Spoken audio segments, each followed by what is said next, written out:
The letter arrived like a hammer crashing down on our lives. Folded neatly and slipped under the door, it looked ordinary. But when I opened it, my heart sank. In bold black type, the words hit me harder than anything I'd ever seen. Our rent was being raised by 200%, effective immediately. No warning, no discussion, no mercy. What had once been a manageable apartment for our working-class black family was now an impossible demand designed to force us out. It wasn't just a rent increase. It was an eviction disguised as paperwork. I remember my mother's silence as she read the notice. Her hands trembled, her lips quivered, but no words came out. The apartment we had called home for years suddenly felt cold, hostile, and unsafe. My younger sister cried quietly in the corner, too young to understand numbers but old enough to sense loss. This was grief, the slow unraveling of security we thought was permanent. That night, the apartment felt smaller than ever. Every wall, every corner carried the weight of uncertainty. We had always believed that if you worked hard, paid on time, and followed the rules, your home would remain your sanctuary. But here was proof that in America, especially for families like ours, stability could be stripped away overnight. It wasn't just about money, it was about power. Our landlord, a man who barely looked at us when he passed by, held our lives in his hands. He wanted us gone, and this was his weapon.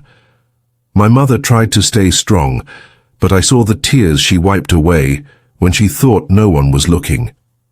The grief deepened as reality set in. We could lose everything. But grief has a way of turning into something else, and soon our sorrow would transform into rage. What we didn't know was that this 200% rent hike wasn't just a greedy move, was the beginning of a battle that would shake the entire neighborhood and leave our landlord facing consequences he never imagined. The following morning, reality began to settle in. My mother sat at the kitchen table, the rent notice spread open beside a cup of untouched coffee. The numbers stared back at us like a cruel joke. Tripled rent, due in less than 30 days. For most families, this would be impossible. For us, it was devastating. We weren't living lavishly. Every paycheck was carefully stretched across bills, groceries, and the hope of saving for my sister's future. Raising rent by 200% wasn't just excessive, it was an attack. It felt targeted, designed to push us out of the place we had made, into a home. And for a black family in a neighborhood where landlords preferred new, wealthier tenants, it was clear this was no coincidence. My mother tried calling the landlord, but he didn't pick up. When she finally reached his office, the secretary coldly repeated the same line. If you can't pay, you'll have to vacate. No negotiation, no sympathy, no humanity. The message was clear. We weren't wanted here. The injustice of it all began to sting. Neighbors whispered that their rent had gone up too, but none as drastically as ours. We later learned that the landlord had plans to renovate the building, code for kicking out long-time tenants and replacing them with higher-paying renters. We weren't just collateral damage, we were the first target. At school and work we tried to carry on, but the weight of uncertainty clung to us. My mother's stress was visible in the lines deepening on her face. My sister asked if we'd still be able to decorate the apartment for Christmas. I couldn't answer her.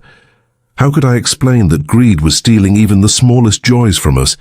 Each night we gathered around the kitchen table trying to figure out options. Could we move? Could we afford anywhere else?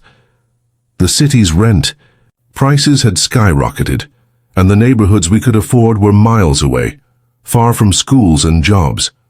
The injustice wasn't just the hike, it was the trap. Our landlord knew exactly what he was doing, and he thought we couldn't fight back. But injustice has a way of sparking something deeper. As my mother folded the rent notice for the 100th time, her voice broke the silence.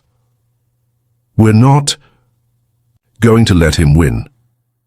It was the first flicker of defiance, the first sign that grief was turning into resistance. What the landlord didn't realize was that our family had someone in the shadows, someone he had overlooked.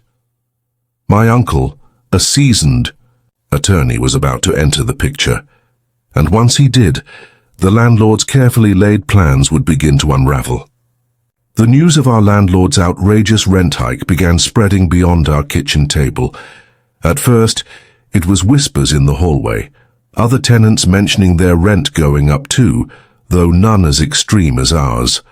Soon, the conversations moved to the laundry room, the parking lot, and eventually the front steps of the building.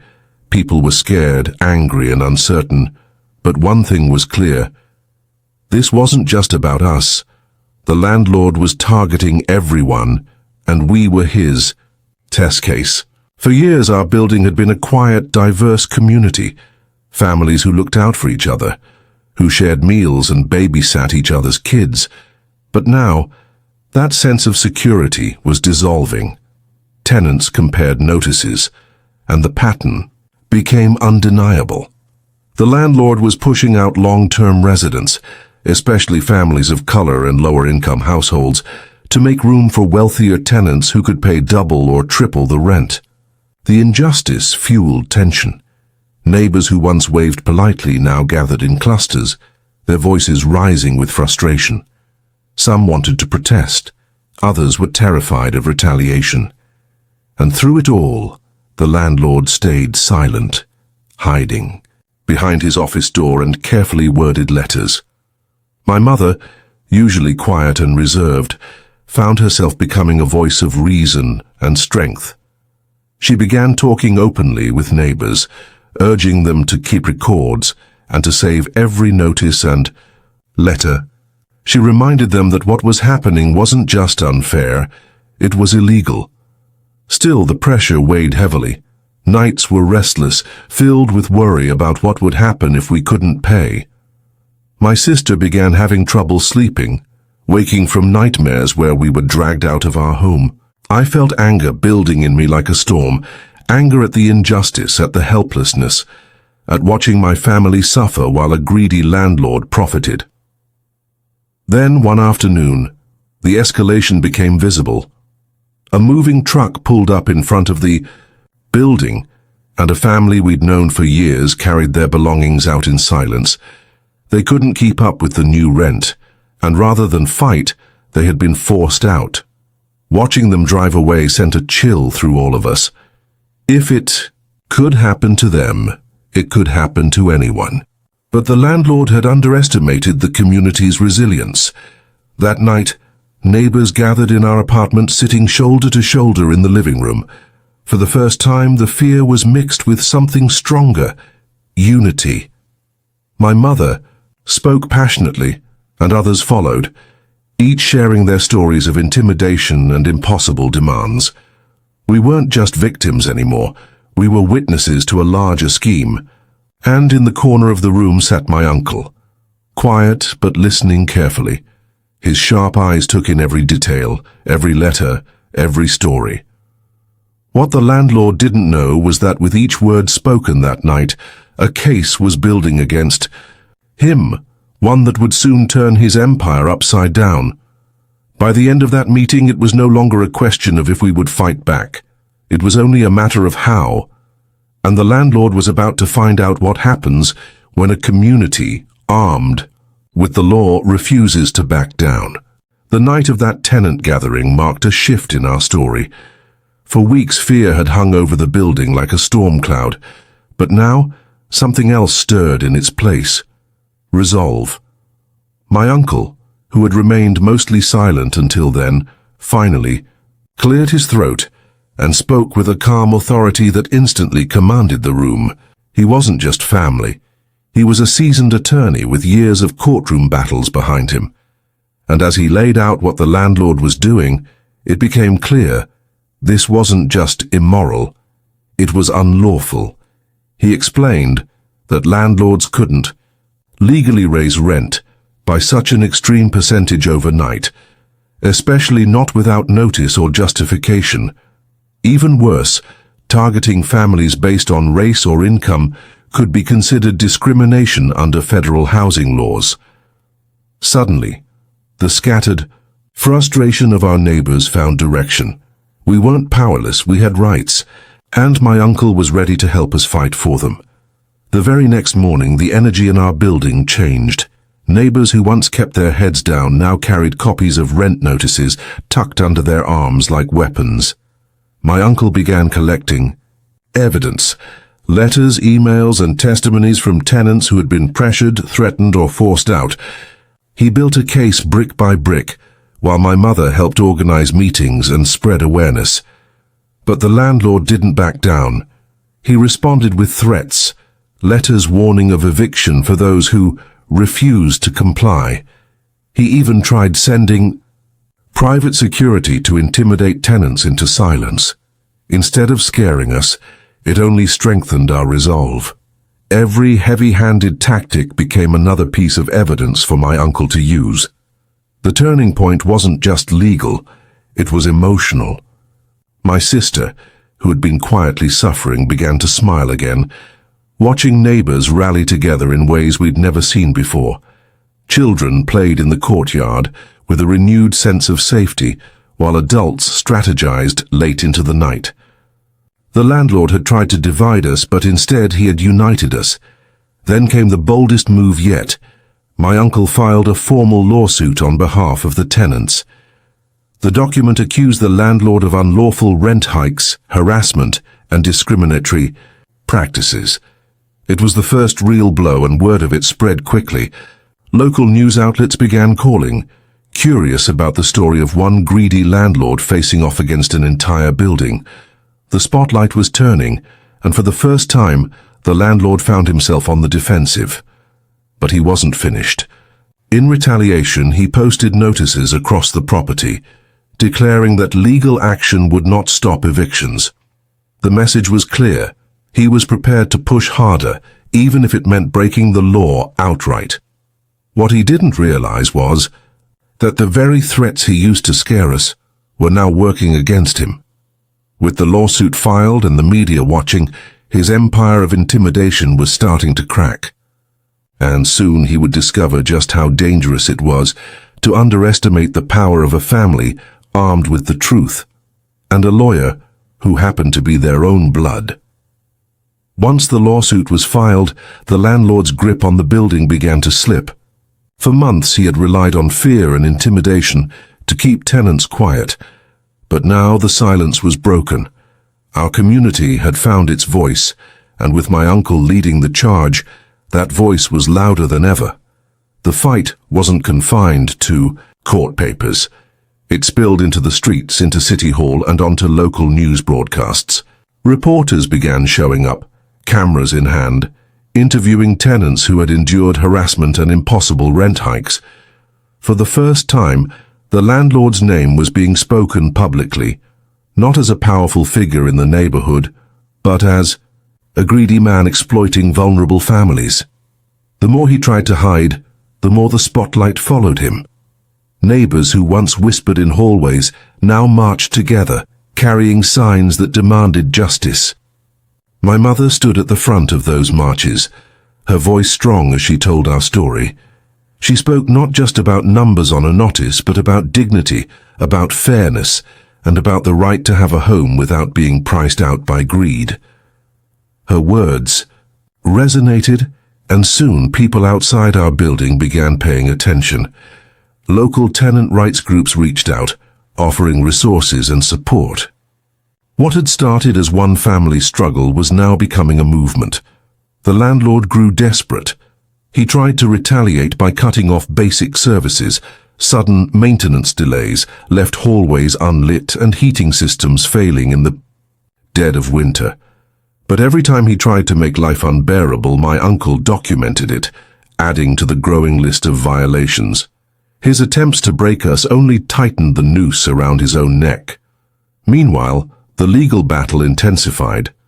My uncle drafted motions, filed complaints, and demanded discovery of the landlord's financial records. Buried in those documents were patterns that painted a clear picture. This wasn't a one-time decision. It was a calculated scheme to push out long-time tenants in favor of wealthier replacements. The evidence was damning. The fight back wasn't just about surviving. It was about reclaiming power. Families that once felt voiceless now stood proudly in front of cameras, sharing their stories with strength instead of shame. Children painted signs that read, "Homes, not profits." The building that had once been filled with fear was now filled with determination. The landlord, however, refused to admit defeat.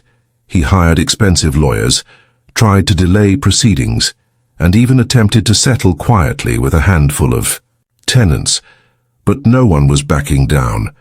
We had come too far, lost too much, and endured too many sleepless nights to let him walk away unscathed. As the court date drew closer, the landlord's empire of greed began crumbling. What he thought would be an easy profit had become a war he couldn't control. And soon, in a courtroom packed with tenants, reporters, and community members, his downfall would be sealed. The morning of the court hearing carried a weight unlike any other. Our building's tenants, once scattered by fear, arrived together, shoulder to shoulder, dressed in their Sunday best, standing as one. The courtroom was packed. Reporters lined the back rows, cameras flashing as neighbors whispered prayers and encouragement. At the center of it all sat my uncle, calm and composed, his briefcase neatly beside him. Across the aisle, the landlord shifted uncomfortably, flanked by his high-priced attorneys. For the first time, he looked small. The proceedings began, and the truth unfolded piece by piece. My uncle presented evidence of unlawful rent hikes, discriminatory practices, and retaliatory harassment. He held up notices, read tenant testimonies, and displayed photos of broken lights, unheated apartments, and intimidation tactics. Each fact cut deeper, stripping away the landlord's defense, until his greed was laid bare for all to see. The landlord's lawyers tried to spin the story, painting the hikes as market adjustments and the tenants as troublemakers. But the judge wasn't swayed. The evidence was overwhelming. Witness after witness spoke. Single mothers, elderly, tenants, working families, each one telling a story of fear and injustice. And behind each voice was a community that refused to be silenced. Then came the moment no one expected. Financial records revealed that the landlord had been skimming funds, evading taxes, and funneling profits into shell companies. His empire wasn't just built on greed, it was built on fraud. The courtroom erupted in gasps, reporters scrambling to capture every detail. What had started as a fight for fair rent was now exposing corruption on a massive scale. When the judge finally delivered the ruling, the words hit like thunder.